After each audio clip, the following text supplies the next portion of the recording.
Apart, and all my love is here in my song. But then you don't believe in love songs. Love songs, you say my love cannot be. You can't hide. You can't hide. Thank you. Oh, that's bad. Well, you know what, though? Yeah. You know what's interesting? At the MTV Awards, you and your former cast member came out and did Day. and you did a little thing. And you have a sense of humor about that whole Partridge Family thing, which is cool, I think. Yeah. With my career, you'd have to have a sense of humor. After seeing that clip, wow, boy. I think it's important to, to address it and to look at it. And in fact, the fact that so many people had such impact on so many millions of people all over the world, for me to come back and to have a hit record today it's an amazing feeling. And so many people come up to me and talk to me about the impact that it had. So, it's important to address it. Yeah. You've done other music before this album and since that show. Yeah. What's the difference? Well, I would have to say that this one is really me. I mean, it's mine. The songs are mine. Now, what were the other ones?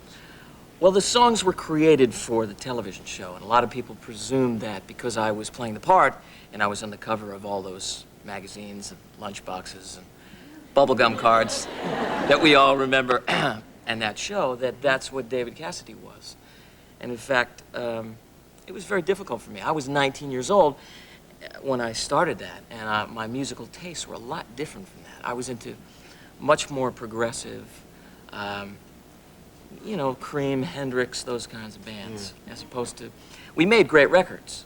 They were just pop records, not the kind of records I was into. After the show was over, Yeah. did David do any stuff in the studio? Yeah, I did 3 albums, actually, for RCA that ended up being... A couple of them were relatively successful, but I agreed and I said at that point, I'm not going on the road anymore, I'm not going to promote them.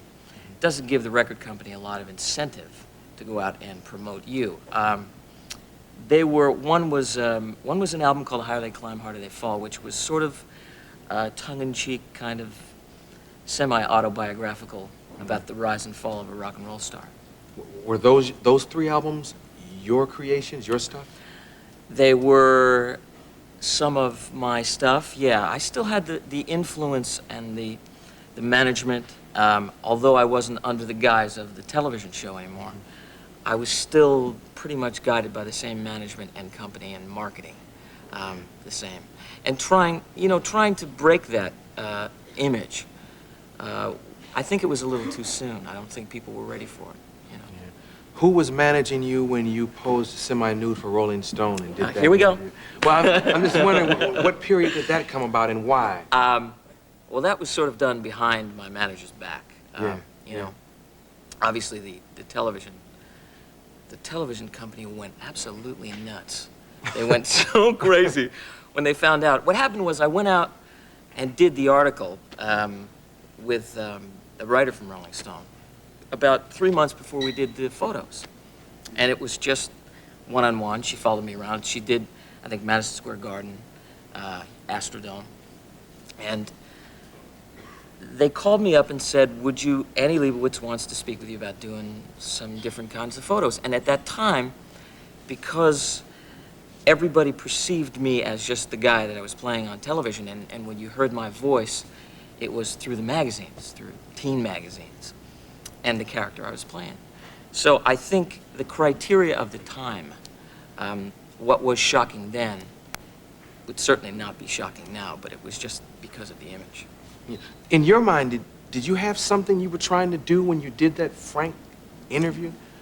Honestly, I was just trying to be myself and trying to have people get a sense of who I was. And it wasn't as bold a move as it appeared from my standpoint. I wasn't trying to shock the world. It was great that I did a concert right after it came out, and there were kids there were kids holding the poster up of me naked like this in the front row screaming, yeah. Yeah, kind of subtle. If we were kicking back at my crib and TV was on and an old episode of The Partridge Family came on, how would you react? Well, I haven't seen it in a long time, Arsenio. Honestly, it's probably been 5 years since I've seen an episode.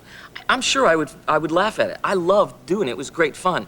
Having a present, having it today, I have 2 films that are coming out. Yeah. In fact, I was in Seattle yesterday for one of them, so I can plug it. It's called Spirit of 76. It's Coming out. soon. Yeah, Friday. But I'm sure I would look at the show and remember only just the good stuff about it. I think back upon, you know, I had some great relationships with Susan and Danny and with Shirley, of course. Yeah. So it was fun. Not to have a sense of humor about it is just why? You know, so many other people dug it. Yeah. You know, why not? Yeah, and they're still screaming, man. Thank God. Thank you. Good luck with the album. Thanks, I'll see you. Give it up for the man.